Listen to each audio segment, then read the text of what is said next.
আমার বাপেরা কথাগুলো একটু মাথায় রাখুন, বুঝতে ভুল বুঝবেন না, বাস্তবটা সব জিনিস একটু জানার প্রয়োজন আছে।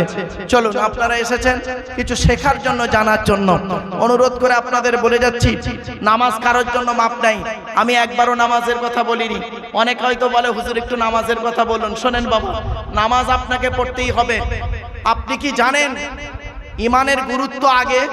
ঠিক না বেঠিক? তোর ইমানটাই নেই, তোর নামাজ কবুল হবে না। ইমানটা কি শুনে নেই কি? তাসদিক বিল কালব, ইকরার বিল লিসান, আমাল বিল আরকান, ইউকালু লাহুল ঈমান। মুখে বলা, অন্তরে বিশ্বাস করা, কাজে পরিণত করে দেখিয়ে দেওয়ার নাম হলো ঈমান। এত সহজ ভাবলেন ঈমানটাকে? ঈমানের 70টা ভাগ, 70টা ভাগ আছে ঈমানের। আর নামাজ তো 5 ওয়াক্ত, ফজর, জোহর, আসর, মাগরিব, এশা। 70টা ভাগ আছে ঈমানের। কোরআনে আছে 250 রকমের হারাম। কত কত কত? কোরআনে আছে 250 রকমের হারাম, 250 রকমের হালাল। কটা হারাম হালাল জানেন? খালি সুদ খা, মদ খা, ঘুষ খা, বিয়ের পণ নেওয়া, নারী নির্যাতন করা, জমির আল চুরি করা, হুক মেরে কারেন্ট নেওয়া, তারপরেই শেষ। ছোট্ট একটা উদাহরণ দিচ্ছি, রেগে যাবেন না কেউ, বলে দিচ্ছি বাবা, আমি ক্ষমা চেয়ে নিচ্ছি, কেউ রেগে যাবেন না আমার উপরে। 3টে জিনিস যখন এক হবে তখন জানবেন ইবাদত কবুল হবে। কি কি মনে রাখবেন? যতদিন বাঁচবেন। ও বাবা নামাজিরা, বাবা নামাজিরা শুনে নি, নামাজ তখনই কবুল হবে 3টে জিনিস যখন এক হবে। 3টে জিনিস এক হতে হবে, তবে নামাজ কবুল হবে। ও রোজাদাররা, রোজা কখন কবুল হবে? 3টে জিনিস যখন এক হবে। কি 3টে জিনিস মনে রাখবেন? কথা, কাজ, অন্তর।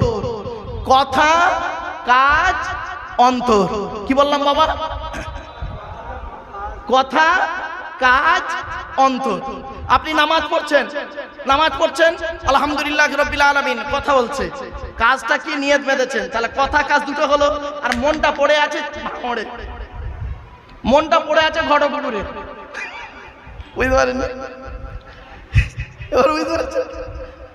কথা, কাজ, অন্তর 3টে এক হলে ইবাদত কবুল হবে। যখনই নামাজ পড়বেন 3টে এক হতে হবে। কথা, কাজ। আপনি নামাজ পড়ছেন এবং সঙ্গে মনটাও রাখতে হবে ওখানে, হাজির হাজির রাখতে হবে মনটাকে। আপনি মনটা রেখেছেন অন্য জায়গায় আর বডিটা রয়েছে মসজিদের ভিতরে, ও নামাজ হবে না। বাস্তব বলছি, 3টে জিনিস যখন এক হবে তখন ইবাদত কবুল হবে। মনে রাখবেন সব সময়ের জন্য, কথা, কাজ, অন্তর 3টে এক হতে হবে। আপনি মুখে বলছেন একরকম, কাজে করছেন আর এক রকম, এটা ঠিক না। কথা বলবে, কাজ করবে, অন্তরটাও এক হবে। চলো এবার আসছি বাপের আমার। 2 নাম্বার হলো কি? 2 নাম্বার হলো আল্লাহ বলছেন 3টে জিনিস আলাদা। 1 নাম্বার কি বললাম? ব্লাড গ্রুপ আলাদা। 2 নাম্বার হলো চোখের রেটিনা আলাদা। কি বললাম বাবা? এই চোখের রেটিনা। আচ্ছা বাপেরা, আপনারা বলুন তো, হিন্দু মুসলিম আপনারা আধার কার্ড করেছেন তো নাকি? আচ্ছা, আধার কার্ড করার সময় অফিসাররা আপনাদেরকে এই কথাটা বলেছিল কি? খেয়াল করে দেখুন তো, মনে পড়ছে কিনা? চোখটা বড় করে চান তো, বলেছিলেন? আরে ভাই বলুন না, চোখের কথা বলেছিলেন? চোখটা বড় করে চান, একটা মেশিন নিয়ে চোখে ধরেছিল কেন? 1500 বছর আগে কোরআনে আল্লাহ কথাটা ইঙ্গিত দিয়েছে। জোরে বলুন। আপনারা কি নেবেন কোরআনে? সবই রয়েছে কোরআনের ভিতরে, সবই রয়েছে কোরআনের ভিতরে। কোরআন তো পড়েন না, কোরআন তো কোরআনের তাফসীর শোনেন না। এই কোরআনকে নিয়ে সারা বিশ্ব গবেষণা করছে।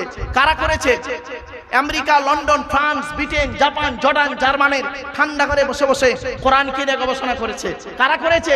হ্যামফ্রে Davy, Michael Faraday, Einstein, Isaac Newton, doctor Maurice Bucaille, mister Cook, mister Jabiri, mister Campbell, Raja Rammohan Roy, Ishwarchandra Vidyasagar, Rabindranath Tagore, Acharya Jagadish Chandra Bose, Francis Drake, Williams কিতমুর, Williams Harvey, Thomas, George Bernard, এরা কোরআন কি নিয়ে গবেষণা করলো।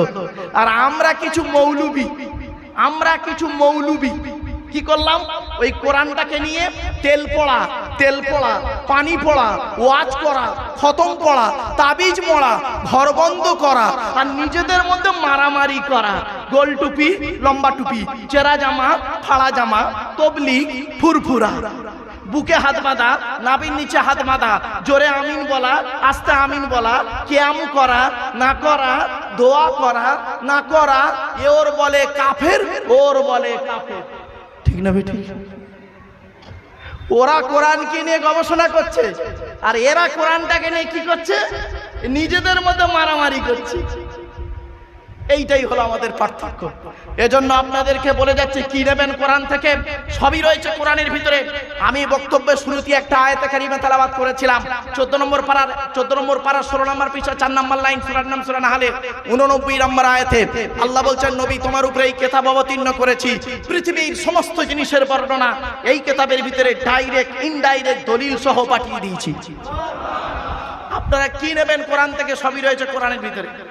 খোঁজেননি তো পাবেন কি করে? কোরআন তো পড়েননি জীবনে,